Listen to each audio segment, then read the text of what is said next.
The human colony on New Haven had been there for 3 years. The people had built homes and farms under a yellow sun. Children played in the streets. Families ate dinner together. They sent messages back to Earth saying how happy they were. Nobody knew the Krell were coming. The Krell were one of the oldest races in the galaxy. They sat on the Galactic Council and made rules that everyone else had to follow. They said New Haven was built in their territory. They said humans had broken the law by settling there. The council talked about it for months while the humans kept living their normal lives. When the Krell warships appeared in the sky, they did not talk. They did not give warnings. They just started shooting. The weapons came from space and turned everything below into fire. Buildings melted. People ran, but there was nowhere to go. The ships that tried to escape were blown apart. In 6 hours, everyone was dead. 20,000 people. The youngest was a baby girl, only 3 days old. A cargo ship captain saw it happen from far away. She had been bringing supplies when the attack started. She was too far to help but close enough to see the planet burn. She flew back to Earth with tears on her face and video files that showed everything. When she played them for the human government, grown men and women left the room to be sick. Earth sent diplomats to the Galactic Council to demand justice. The council said the Krell had followed the law. They said humans should have checked the maps before building their colony. They offered money as payment for the dead. The Krell ambassador did not say sorry. He just said the trespassers had been removed like trash. The human diplomats left without saying anything. They got on their ship and flew home in silence. The other alien races watched and thought it was over. Humans were new to space. They were weak. They would take the money and never break the rules again. That was what young races always did when old races showed them their place. But the aliens did not understand humans. Not yet. The woman who lost her sister started everything. Her sister had been a teacher on New Haven. Every week she sent videos of her classroom. In the last one, she was smiling while children drew pictures of Earth, a planet most of them had never seen. Now the school was vapor. The children were gone. Her sister was gone. She was a military officer. She sat in a secret lab with scientists who looked as angry as she felt. The oldest scientist spoke first. "We can do it," he said. "The modifications we talked about before. We can make them real." She knew what he meant. For years, some scientists had wanted to change humans. Make them stronger. Make them faster. Make them better at fighting. But other people said it was wrong to change humans like that. They said it was playing God. The research was shut down before it started. How long? She asked. 2 years for the first batch. 5 years to do it right. The council won't like it, another scientist said. They have laws against this kind of thing. The officer smiled, but it was not a happy smile. We never agreed to their laws. And after what they let happen to New Haven, I don't think anyone on Earth cares what they think anymore. She was right. The videos from New Haven played everywhere on Earth. Billions of people watched their own kind die. When the government asked for volunteers for a new military program, they thought maybe a few hundred would sign up. Millions did instead. The Krell forgot about New Haven within a year. The council moved on to other business. Nobody paid attention to the humans anymore. They had gone back to their home system to lick their wounds. It was normal behavior for a weak species that learned a hard lesson in hidden bases all over human space. The work continued. Normal people walked into medical rooms. They came out different, stronger, faster. Their bones were reinforced with metal. Their muscles were rebuilt with synthetic fibers. Computer chips were put in their brains so they could connect directly to weapons and armor. Pain sensors were adjusted. Fear responses were reduced. Their bodies could heal from wounds that would kill normal humans. The scientists called it the Vengeance Project. The soldiers called themselves something simpler, Reapers. They trained in secret places between the stars. They learned to fight in every kind of environment. They studied the Krell and learned everything about them.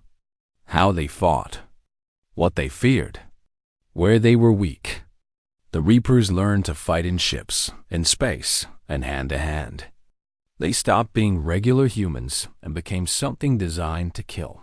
5 years after New Haven burned, the Reapers were ready. Earth had built new warships, bigger and meaner than before. The ships had weapons the Council had never seen. Everything was built by people who now knew how cruel space could be. The officer was an admiral now. She stood on the bridge of her flagship and looked at the screen. The Krell homeworld was 3 jumps away. In her pocket, she carried a picture of her sister smiling in front of her classroom. "All ships ready, Admiral," her second-in-command said. She thought about her sister, about the children, about 20,000 people who just wanted to live in peace on a new world. "Begin the operation," she said. "Show them what monsters look like." The Krell homeworld was supposed to be impossible to attack. It sat in the middle of a defensive system built over 10,000 years. Warning stations surrounded it. Weapons platforms circled it. 3 entire fleets protected it. No enemy had ever gotten close. The Krell felt safe there. They did not see the human fleet until it was too late. Human scientists had invented new stealth technology during the 5 years of secret work. The human ships moved through space like ghosts. Their energy signatures were hidden. Nobody could see them coming. The first thing the Krell knew about the attack was when their outer defense stations exploded.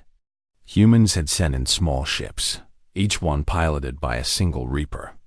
They moved through the Krell defenses like sharks through water. They found weak spots in shields and weapon systems. They struck with impossible accuracy. By the time the Krell sounded the alarm, half their defenses were gone. By the time they got their fleets moving, human battleships were appearing in their inner system.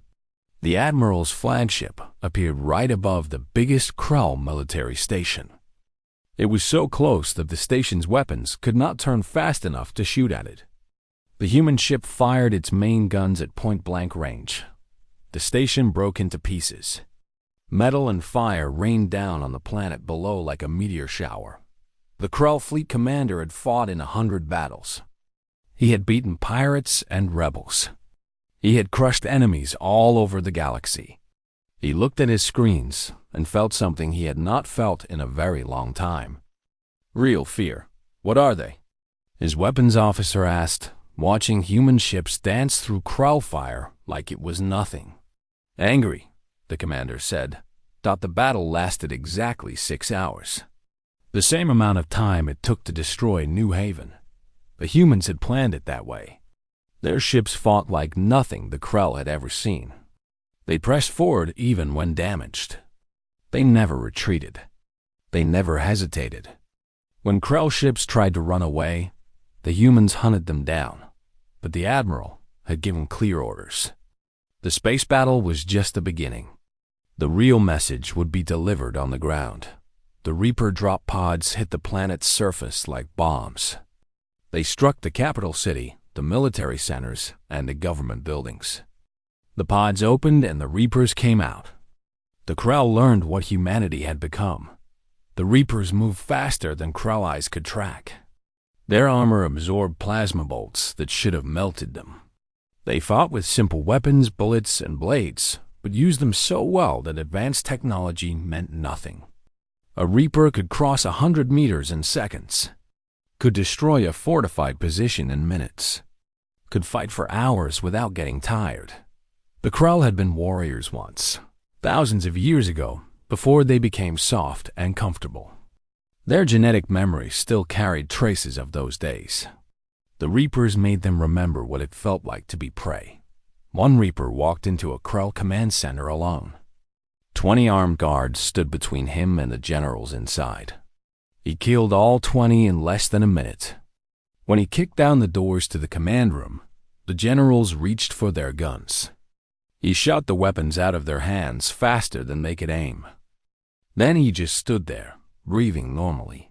"The Admiral wants to talk," he said in perfect Krell language. "You will listen." All over the capital, the same thing happened. The Reapers were not there to conquer the planet. They were not there to kill everyone. They were there to deliver a message with overwhelming force. Krell soldiers who fought back died fast. Those who surrendered were allowed to live. They had to watch as their mighty military fell apart against these human monsters. The Galactic Council held an emergency meeting within hours. Representatives from 100 species appeared as holograms, their images flickering with worry. Screens showed Reapers moving through the Krell capital like demons. "This violates every law we have," one ambassador shouted. "This is barbaric. This is why we banned genetic modification for warfare." The human ambassador was the same woman who had walked out of the council chambers 5 years ago. She looked older now, harder. She let the other species complain for several minutes before speaking. "You want to talk about barbarism?" she asked quietly. Everyone went silent. "You want to discuss violations of law?" 20,000 humans died on New Haven. The Krell murdered them from orbit. No warning, no mercy. Babies died. And this council said it was legal. "You offered us money like that would replace our dead." "The Krell had territorial rights," the head counselor began. "Rights," the human ambassador repeated. "Fine, let us talk about rights. Humanity has the right to defend itself. We have the right to make sure New Haven never happens again. And we have the right to justice for our dead." Justice? The Krell ambassador was broadcasting from a bunker deep underground. "You call this justice? You attack our homeworld. You send monsters to terrorize our people." The human ambassador smiled with no warmth. "Your people are alive. Your cities are still standing. Your children are in their beds tonight, scared but breathing. You should be grateful. We could have done to your planet what you did to New Haven. We have the weapons. We have the ships. It would have taken 6 hours." The chamber went completely silent. The meaning sank in slowly. The humans could destroy a council homeworld. They had chosen not to. Somehow that restraint was more frightening than the violence. "What do you want?" the head counselor finally asked. New Haven had 20,000 people, the human ambassador said. "We want the Krell to evacuate 20 of their colony worlds. Not destroy them. Evacuate them. Give the people time to leave. To take their things. To say goodbye. Then those worlds become human territory." "Impossible," the Krell ambassador said. "Those worlds are ours. Billions live there." "Then start evacuating now," the human ambassador replied. "You have 1 year. After that, any Krell on those worlds will be considered military targets. And next time, we might not be so nice." The galaxy had never seen anything like it. The Krell, one of the most powerful species in the Council, began evacuating 20 colony worlds. Each world had hundreds of millions of people. Ships flew constantly, carrying families and belongings away from homes they had known for generations. The Council did not know what to do. Half wanted to fight humanity. The other half looked at what the Reapers did to the Krell homeworld in 6 hours and wondered if fighting was even possible. While they argued, the evacuation continued. Other species watched and learned. The Krell had been bullies for a long time. They used their council position to push around smaller species. Now they were being humbled. Some species were happy to see it, but everyone was also afraid. If humans could do this to the Krell, they could do it to anyone. The young pilot had joined the Reaper program after his parents died on New Haven. The modifications took 8 months. Each one hurt worse than the last. Doctors kept asking if he wanted to stop. He thought about his mother's last message. She had been talking about planting a garden. She was excited about alien flowers that bloomed in winter. He told the doctors to keep going. Now he stood on a human patrol ship, watching one of the evacuating Krell worlds. His modified eyes could see things normal humans could not. He watched Krell ships lifting off, carrying families away from their homes. "Do you feel good about this?" his captain asked. She was older, a veteran who had been too old for the Reaper modifications. He thought about it. "I feel like justice is being done. New Haven's people did not get a year to evacuate. They got 6 hours of fire from space. What if the Council decides to fight us? Then we fight," he said simply. "We are ready." But the Council did not fight. They argued and wrote angry documents, but they did not send fleets. The truth was that most Council species had grown soft over time. They were traitors and talkers, not warriors. Fighting a species that created the Reapers did not sound appealing. Humanity, now calling itself the Terran Union, started settling the 20 worlds. They renamed all of them. New Haven Prime, Remembrance, Justice, Vengeance. Names that carried weight. Names that meant something. Settlers who moved there were volunteers, people willing to live on worlds taken by force. On each world, they built monuments. Simple stone structures listing the names of everyone who died on New Haven. 20,000 names carved into 20 worlds. Humanity would not forget. Other species started treating humans differently. Diplomats chose their words more carefully. Trade deals became more fair. When problems came up, other species looked for compromise instead of demanding their way. Humans did not abuse this new respect, but they did not shy away from it either. The Vren had been close friends with the Krell. They had voted against humanity in every council meeting, calling humans monsters. But the Vren had their own problems. A species called the Scath had been raiding Vren border worlds for years. Thousands had died. The council did nothing but talk while the Vren bled. When the Scath attacked a major Vren colony, the Vren ambassador did something shocking. She contacted the Terran Union and asked for help. The human ambassador met with her privately. "You called us monsters," she said. "Not angry, just stating a fact." "I know," the Vren replied. She was tall and insect-like, with eyes that reflected light in strange ways. "I was wrong. Or maybe I was right, but I learned that sometimes monsters are necessary. The Scath do not listen to diplomacy. They do not respect council laws. They only understand strength, and you want our strength. I want you to stop them before more of my people die. Tell me your price." The human ambassador thought for a moment. "We want access to your biotechnology research. We want trade agreements that favor us. And we want your support for a full council seat." "Done," the Vren said immediately. The Scath learned what the Krell had learned.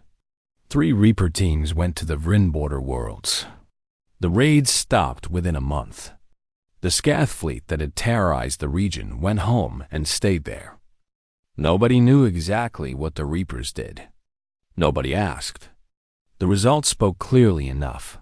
More species came to humanity after that. Not all of them. Not even most.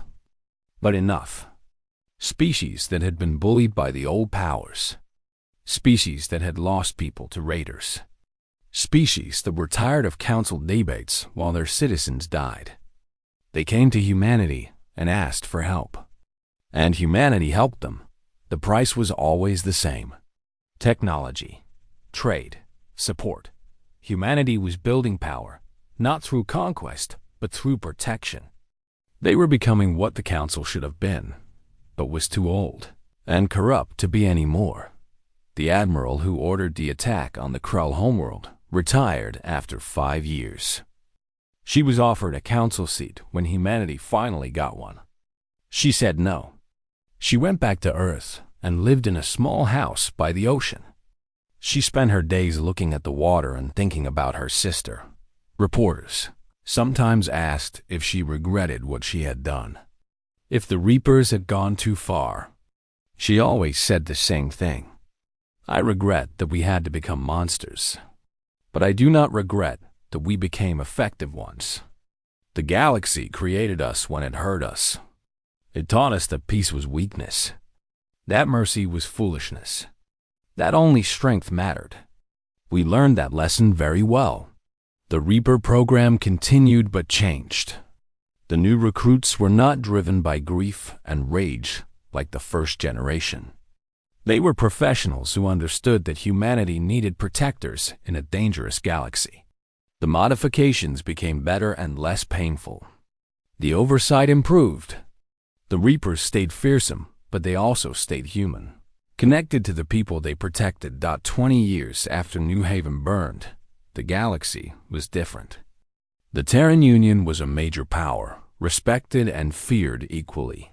The Reapers were known everywhere, not just as warriors but as peacekeepers. When pirates attacked traders, Reapers responded. When slavers raided colonies, Reapers hunted them. When the powerful bullied the weak, Reapers reminded them that humanity was watching. The Krell never recovered. Losing 20 colony worlds had broken them economically and politically. Other species that once bowed to them now treated them as equals or worse. The Krell ambassador who called the New Haven attack legal had been removed in disgrace. The new ambassador was younger and understood the new reality better. On the 20th anniversary of New Haven's destruction, he requested a meeting with the human delegation. The council chambers were quiet as he approached the human ambassador, a man who had lost his wife and children in the attack. "I wish to apologize," the Krell ambassador said. His translator made the words sound flat, but everyone could feel the weight behind them. What my people did to New Haven was wrong. It was cruel. It violated the principles we claim to uphold. I cannot undo it, but I can acknowledge the truth. We were wrong. We are sorry. The human ambassador looked at him for a long moment. 20 years of negotiations and threats. 20 years of building humanity's position. 20 years since he watched footage of his children's school burning from orbit. "Apologies do not bring back the dead," he said quietly. "But they matter. They show growth and understanding. I accept your apology on behalf of humanity. But do not think this means we have forgotten. We will never forget." "I would not expect you to," the Krell replied. "You should not. Those who forget the past will see it repeated." It was not forgiveness. Not quite. But it was acknowledgement. It was the start of something new, built on hard lessons and respect rather than assumptions of superiority. The younger species in the galaxy looked at humanity with hope and wariness mixed together. Hope because someone finally stood up to the old powers and made them treat smaller species with respect. Wariness because humanity had shown what it could do when pushed too far. The scientist who created the first Reaper modifications was old now. His hair was gray, and his body was failing despite the best medicine. He gave a lecture at a university on Earth. Students filled the room, young people born after New Haven who knew Reapers only as heroes. "We made a choice," he told them. "We decided survival meant changing ourselves. Becoming something more than human in some ways, less in others. The question I want you to think about is this: was it worth it?" A student raised her hand. "We survived. We have 20 new worlds. The galaxy respects us. How is that not worth it?" "Because we paid a price," the scientist said. "The first Reapers, driven by grief and rage, many never recovered fully. They saved us and protected us, but they damaged themselves in ways we could not heal. They became weapons because we needed weapons.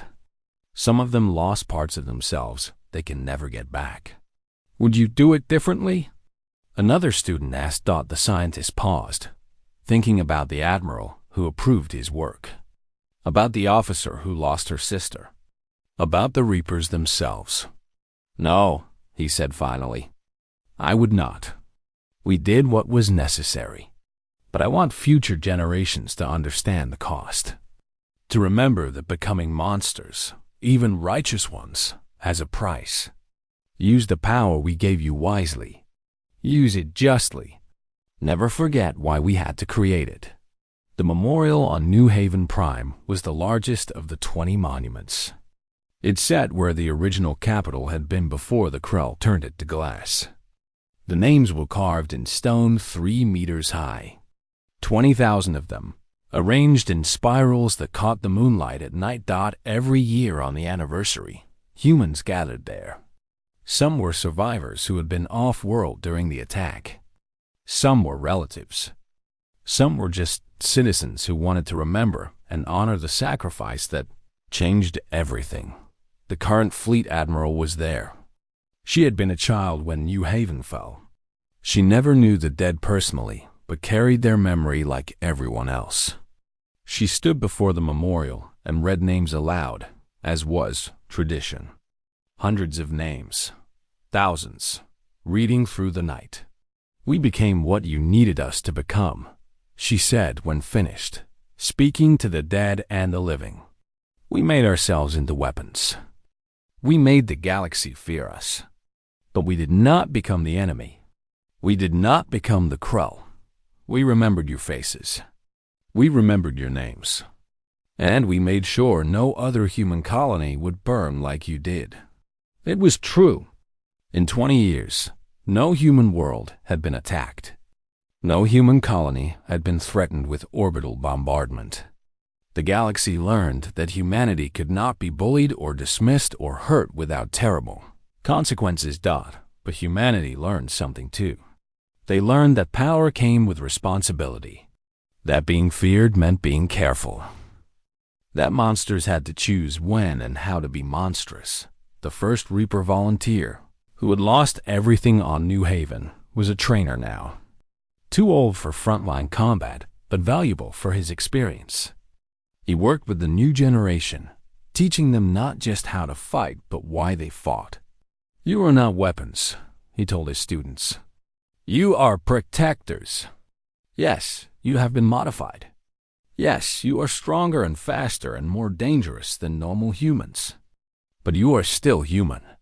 You still have hearts. You still have conscience. Never forget that. The moment you forget your humanity is the moment you become the enemy." One student asked the question they all wondered. "Do you regret what you became?" He looked at his hands, at the scars from 100 battles, at the synthetic muscle and reinforced bone under his skin.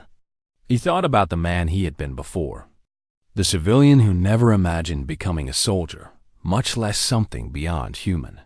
"Every day," he said honestly, "and not at all. I regret the necessity. I regret that the galaxy forced us to this. But I do not regret protecting my people. I do not regret making sure New Haven never happened again. We paid a price for survival. It was worth paying. The galaxy created monsters when it hurt humanity. But humanity took that pain and grief and rage and forged it into something purposeful. They became strong, not just for vengeance, but for protection. They became feared not just for cruelty, but for justice. The old powers learned to treat them with respect. The young species learned to come to them for help. And humanity learned that being powerful meant being careful, being just, being aware that today's protector could become tomorrow's oppressor without vigilance. New Haven remained a scar on humanity's memory, a reminder of vulnerability and loss. But from that scar grew strength and purpose and determination that the weak would be protected, the innocent defended, and those who thought violence without consequence was acceptable would learn otherwise. The monsters the galaxy created were not mindless or cruel. They were deliberate and purposeful and terrifyingly effective. They were what humanity needed to survive in a dangerous universe. And they would remain watching and protecting until the galaxy learned to be better, or until humanity decided that being monsters was no longer necessary. Until that day came, the Reapers would stand watch. The names on 20 worlds would be remembered, and the galaxy would know that humanity, once hurt, had become something it could never afford to hurt again.